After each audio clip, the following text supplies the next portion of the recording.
Qaçqınların və məcburi köçkünlərin işləri üzrə Dövlət Komitəsinin əməkdaşı vəfat edib.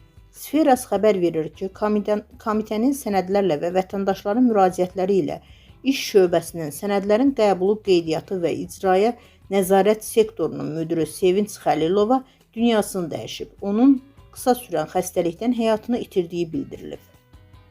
Qaçqınların və məcburi köçkünlərin işləri üzrə Dövlət Komitəsinin sənədlərlə və vətəndaşların müraciətləri ilə iş şöbəsinin sektor müdiri Sevinç Xəlilovanın ölüm səbəbi bəlli olub.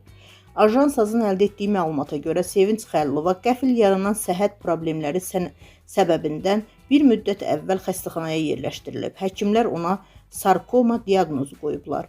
Göstərilən tibbi yardımlara baxmayaraq vəziyyəti sürətlə pisləşib və o vəfat edib. Sevinç Xəlilova uzun illər Dövlət Komitəsində fəaliyyət göstərib, əməkdaşları arasında yüksək insani keyfiyyəti və peşəkarlığı ilə seçilib. Allah rəhmət eləsin.